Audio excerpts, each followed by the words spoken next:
Hello everyone, welcome back to my channel है अनि sadly मेरो GoPro हराएर मलाई vlogहरु गर्न मन लागिरहेको थिएन यस्तो टेन्सन भइरहेको थियो फोनबाटै vlog बनाइरहेको छु अहिले चाहिँ रिसेन्टली सो नर्मली मेरो vlogमा चाहिँ राइडहरुको vlog हुन्छ अनि आज चाहिँ अलिकति युनिक टाइपको vlog बनाऊ भने अनि आज मसँग छ स्टिकर है अनि यो चाहिँ स्क्रब भन्ने एउटा कम्पनी छ स्लोभाकियामा है अनि युरोपको कुन कुनामा चाहिँ थाहा छैन तर इनहरुको चाहिँ वाइल्ड एक्सपेन्सिभ छ के एकदमै एक्सपेन्सिभ छ है फेरि प्राइस चाहिँ लास्टमा रिभिल गर्छु है ल यसलाई अनबक्स गरौँ अनि भित्र के छ हेरौँ है पुरै एसएमआर जस्तो भिडियो हुन्छ है यो चाहिँ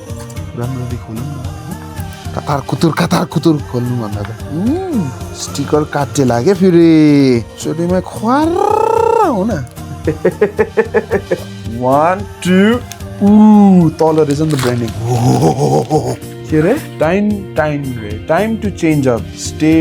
red scrub design Ludovitas Trakara 16 Trenchin made in Slovakia यो QR को लागि चाहिँ यहाँ स्क्यान गर्नु है शान्ति नहोइन नि फेरि त्यो हो प्याकेजिङ यो चाहिँ मान्नुपर्छ है विदेशीहरु दराजको मगायो भने कातार कुतुर मेन त स्टिकर काट्यो भने फेरि टेन्सन हुन्छ त साथी रेडी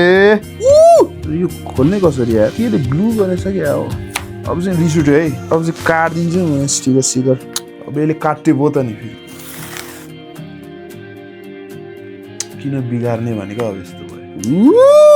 सबैजना रेडी हो त after 50,000 hours later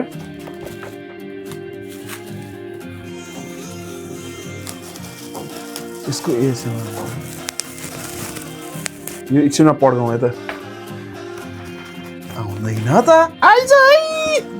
oh my God यहाँ नि टेप रहेछ अझै कस्तो सस्पेन्समा राखिरहेको क्या स्टिकरले आइया फिक्स यहाँ नि स्टिकर होला एकछिन है प्याकेजिङ लेभल 1000 अब चाहिँ है त यो साइडबाट गर्ने यो साइडबाट गर्नु यति धेरै स्टिकर क्या अब हेर न ल यो चाहिँ इन्स्ट्रक्सन रहेछ है कसरी हाल्नु पर्ने के हो भनेर अनि यो जुन ठाउँमा हाल्न जान लाग्यो अब त्यो मान्छेलाई यो बुझाउनु पर्छ पहिला माय गॉड यो त वाइल्ड यार क्वालिटी नै हेर न ल यस्तो नै हुन्छ भने हेर त ल लुक एट दिस कस्तो हार्ड के यो त ल हाल्नुपर्छ यार स्टिकर भने स्टिकर हो क्या बाहिर यो चाहिँ काट्नुपर्छ ए झन्डै स्टिकर पनि थाहा छैन है यो चाहिँ कुन पार्टको है यो चाहिँ फेरि यो चाहिँ त्यो फिक्स एक्जस्टको माथिको कभरको पार्ट हो यो चाहिँ ओ यो नै हेर यस्तो बाक्लो छ क्या माय गॉड यार यो त पिट्यो भने नि दुख्छ यार यो कहाँको भाग ओ यो चाहिँ यस्तो कन्टिन्यू हो क्या ओ यस्तरी कन्टिन्यू हुन्छ है यो चाहिँ फेरि कस्तो हो ल हेर न भने सकिन्न ओ यो चाहिँ ओ यी हाल्दैछ यार गार्नियरको स्टिकर उस्सु बाबु है ए यो उस्सु बाबु चाहिँ किनभने नै यो चाहिँ मेरो लागि होइन है फेरि यो चाहिँ साथीको हो कस्टमाइज भने एउटा टेम्प्लेट हुन्छ अनि त्यहाँबाट चाहिँ चुज गरेको हो एउटा टेम्प्लेट यसमा चाहिँ अब नम्बर नामहरू इन केस एउटा केही लोगोहरू आफूलाई स्पेसिफिक चाहिएको छ भने त्यो नि एड गर्नु मिल्छ सकिन्न यस्तो दामी बनाइदिएको यार फेरि न ल फेरि माला लाग्छ यो चाहिँ पछाडिको रेयर फेन्डरको लागि हो यो चाहिँ सक कभरको लागि है ओए यो त ओभर बनाइदियो यार हेर न ल ए सरी त्यसो भए यो के हो यो बुझेन नि त यार कसरी फोन गरेर सोध्ने यार स्लोभाकियामा ए यस्तो पो रहेछ नि त सो यो रेयर फेन्डरै रहेछ त्यसको माथि चाहिँ यो जान्छ होइन कलर यसरी मिलाएर तर यहाँ अब ठ्याक्क हाम्रो टोटल एडभेन्चरको राख्नु पर्यो नि फेरि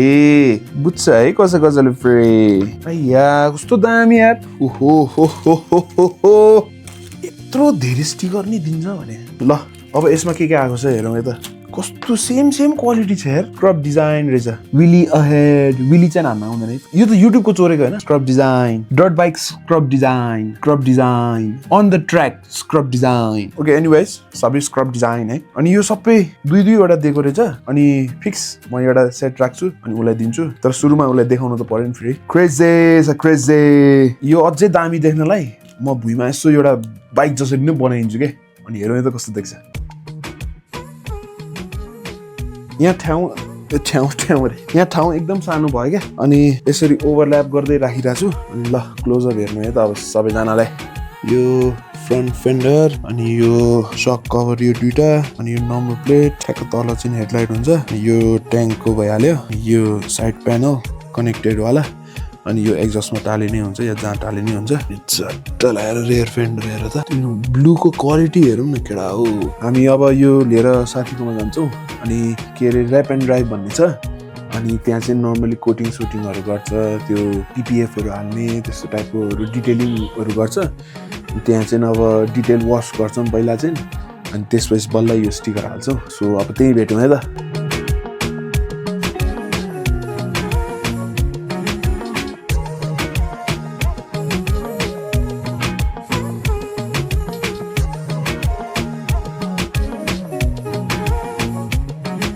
हामी यहाँ ऱ्याप एन्ड ड्राइभ भन्नेमा छ यो चाहिँ कालो पुलमा छ है अनि यहाँ चाहिँ नर्मली कार वासहरू हुन्छ अनि गाडीहरूको कलरहरूको ऱ्याप हुन्छ अनि डिटेल वास पनि हुन्छ है अनि स्टिकरहरू पनि हाल्न मिल्छ स्टिकरको चाहिँ यहाँ कन्टिन्यू हुन्छ है अनि त्यो स्टिकर चाहिँ हामी हस्कीमा हाल्दैछौँ हस्की 350 हो अनि त्यसको चाहिँ सबै पार्ट पुर्जा निकालेर डिटेलभित्र स्टिकर हाल्दैछ अनि डिटेल वास पनि भइसक्यो बाइक हेर्न जाउँ है त यो बाइकमा चाहिँ हाल्न लाग्यो है स्टिकर अनि सबै पार्ट पुर्जा खोलेछ अगाडिको फेन्डर खोलेछ सिटहरू पछाडिको फेन्डर यो चाहिँ नखोलेको यसमा चाहिँ यतिकै टाल्न मिल्छ भनेर यो चाहिँ मेरो बाइक है यसमा नि डिटेल वास गर्ने भनेको तर स्याडली मेरो कुकुरहरूले धेरै मुतेर त्यो पुरै खिया नै लगाइसक्यो अनि डिटेल वास नै गर्न मिल्दैन अरे ल अब भित्र जाउँ है त 10% जति काम भइसक्यो होला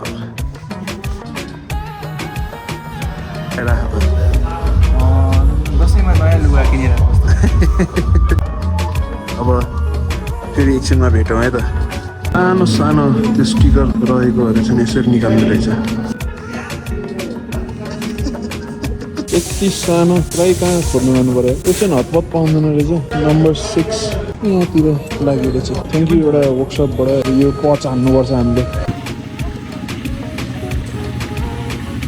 नाङ्गै राख बाइक अलमोस्ट रेडी भइसक्यो 10-20% मात्र पाइन्छ अब हाम्रो जसले स्टिकर टालिरहेको थियो उहाँ खान जानुभयो 20-25 मिनट लाग्छ अरे अनि अब हामी नै फिट गरिदिनु लाग्यो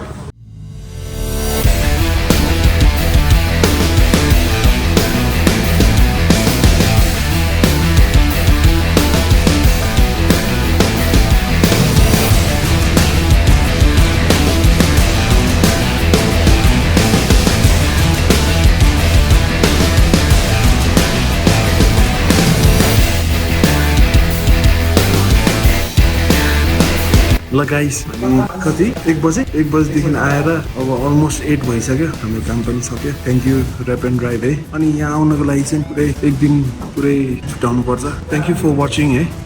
अनि यसपालि चाहिँ अलिक अर्कै टाइपको भिडियो भयो राइडको भिडियो भएको छैन सिन्स मेरो गोप्रो हराएर